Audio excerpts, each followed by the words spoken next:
In this era, many influential families eagerly sought intelligent and accomplished young men as prospective sons-in-law. Jian Kim Hai, a powerful figure, was no exception. He chose Lu Thang, a refined scholar with a promising future, and meticulously planned their marriage. Jian Kim Hai's daughter, Jian Mingzhu, was no ordinary woman, intelligent and beautiful. She successfully managed her own jewelry store and was beloved by everyone as the only daughter of the Jian family. At the store, Mingzhu frequently encountered Cao Wen, a notorious con artist who preyed on naive young women. Witnessing his tricks, Mingzhu intervened, preventing another potential victim. Cao Wen became enraged, but Mingzhu's truthful account of his schemes finally brought the other girl to her senses. However, Cao Wen's fury turned towards Mingzhu, resulting in vandalism as he knocked over jewelry display cases. Just as a large cabinet was about to fall on Mingzhu, Lu Thang appeared miraculously and saved her. Mingzhu, who had secretly harbored feelings for Lu Thang for a long time, was overjoyed. The girl Lu Thang had previously helped also expressed her gratitude, but his sudden departure prevented Mingzhu from properly thanking him. Later, she met Lu Thang again, but found him distant, completely different from the man she remembered. Recalling his 2-year absence spent gaining experience, Mingzhu patiently waited for his return. Anticipating their wedding, his cold demeanor shattered her hopes. Yet she remained determined to wait, comforted by her maid, Tan Din, who recognized the change in Lu Thang but believed time would mend their relationship. Meanwhile, Mingzhu, now the owner of the store, chose not to reproach him for his altered demeanor. Meanwhile, Lu Thang discovered a jade pendant on Cao Wen belonging to Zhang Hua, who had been executed for embezzlement.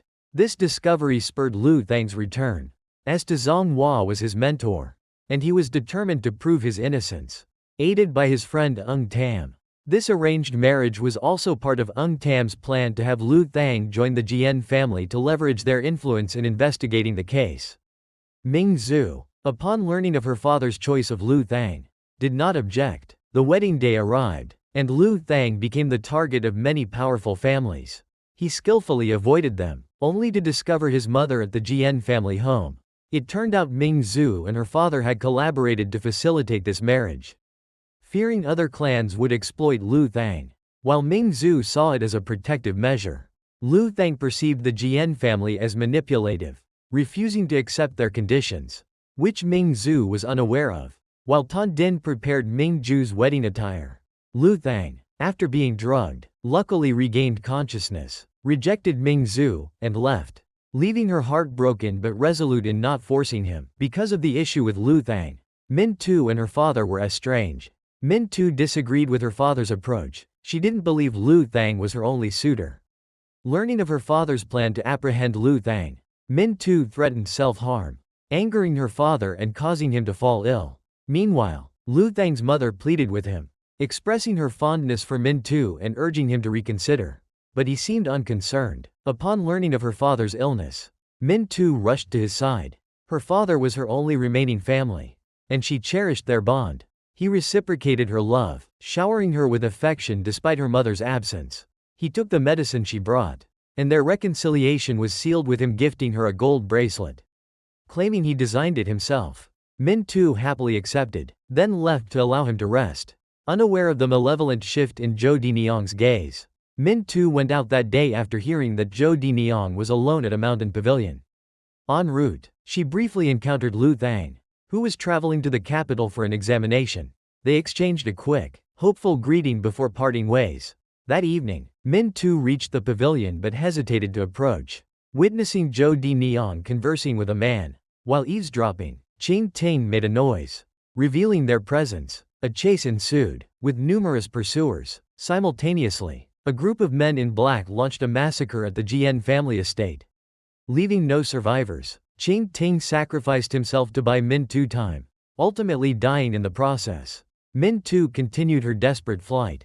Cornered at a cliff edge, with the men closing in, she fell. At the same time, her father perished at the Jian estate. Lu Thang, near the cliff's base, heard the commotion and rushed to the scene.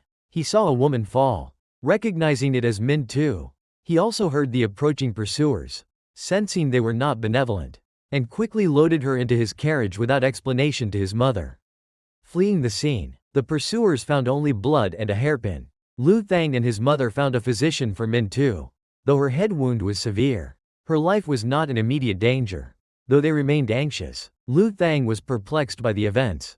But upon returning to the Jian estate, he found only corpses. Ying Tam discovered him among the bodies, leading them to a secluded area to speak. Upon his return, Min Tu remained unconscious. Lu Thang revealed her family's situation to his mother, who felt immense sympathy for Min Tu's plight. While they were talking, Min Tu awoke, suffering from amnesia. She didn't recognize Lu Thang or his mother.